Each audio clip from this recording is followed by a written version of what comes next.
নমস্কার বন্ধুরা, সবাইকে স্বাগত জানাই অর্কস ভিশনে। আজকে আমি গণেশ চতুর্থী উপলক্ষে কিছু টিপস বা টোটকা বলতে এসেছি। এগুলোকে ফলো করলে, এগুলোকে করলে খুব উপকার পাবেন, জীবনের অনেক সমস্যা সমাধান হয়ে যাবে। তো গণেশ ঠাকুর হচ্ছেন সব কিছুর সাফল্য দেওয়ার দেবতা। আমাদের জীবনে যত রকম সমস্যা আছে, বাধা বিপত্তি, সব কিছুকে কাটিয়ে দেওয়ার দেবতা হচ্ছেন গণেশজি।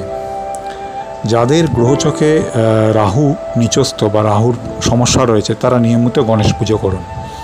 গণেশ চতুর্থীর দিন থেকে শুরু করুন ওং বক্রতুণ্ডায় হোম, এই মন্ত্রটা কমপক্ষে 21 বার করে বলুন, বা যে কোনো বুধবার থেকে করুন।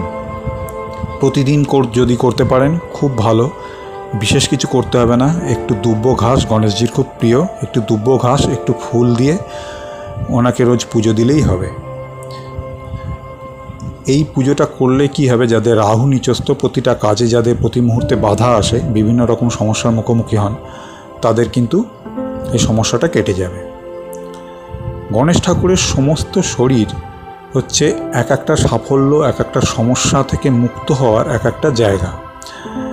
গণেশজির পায়ে একটা পা ভাঁজ করা থাকে, বেশিরভাগ ক্ষেত্রে দেখা যায় একটা পা ভাঁজ করা থাকে আর একটা পা নামানো থাকে।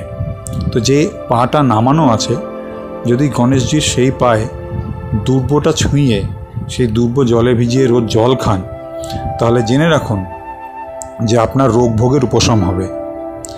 গণেশজির ভুঁড়িতে যদি আপনি হাত বোলান, হাত বুলিয়ে তাকে আদর করেন আর মনে মনে ঠাকুরের কাছে আপনার যেটা সমস্যা, সেই সমস্যাটার প্রার্থনা করেন, আপনার সেই সমস্যা ধীরে ধীরে মিটে যাবে। বড় কোনো দুর্ঘটনা, কোনো সমস্যায় পড়লে তা থেকে ধীরে ধীরে বেরিয়ে আসতে পারবেন। গণেশজির বাঁ কানে ভালো করে শুনবেন, বাঁ কানে যদি কোনো শারীরিক সমস্যা সংক্রান্ত, নিজের হোক বা নিজের কোনো প্রিয়জনের হোক, বাঁ কানে যদি শারীরিক সমস্যা সংক্রান্ত কোনো কথা বলেন এবং তাকে বলেন যে ঠাকুর তুমি আমার এই সমস্যা থেকে আমাকে বা আমার কোনো প্রিয়জনকে মুক্ত করে দাও, আপনি জানবেন সেই সমস্যা, শারীরিক সমস্যা থেকে মুক্ত হবেন। ডান কানে অর্থ সংক্রান্ত বা কোনো আইনানুগ সমস্যার মধ্যে যদি আপনি বা আপনার কোনো প্রিয়জন জড়িয়ে থাকে, যদি তা থেকে মুক্ত হতে চান, তবে ডান কানে গণেশজিকে আস্তে আস্তে সেই কথাগুলো, মনের কথাগুলো বলবেন, প্রণাম করবেন, যথাসাধ্য পুজো দেবেন, আপনার সমস্যা কেটে যাবে। আমি যে টিপসগুলো বলছি, এগুলো গণেশ চতুর্থীর দিন থেকে করতে পারেন আর যে কোনো বুধবার থেকে করতে পারেন।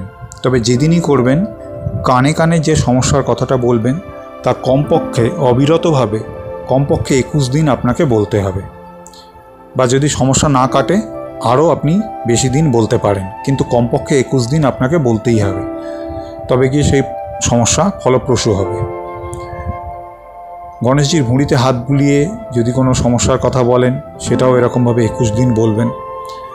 গণেশজির যে সুর আছে, তার ডান দিকে বেঁকে থাক বা বাঁ দিকে বেঁকে থাক, সেটা সমস্যা নয়, তার আলাদা আলাদা কিছু নিয়ম আছে। কিন্তু গণেশজির সুরে যদি কপাল থেকে সুর অবধি মেটে সিঁদুর বা লাল সিঁদুর লেপে দেওয়া যায়, তাহলে আপনার অর্থনৈতিক সমস্যা মুক্ত হবেনই হবেন।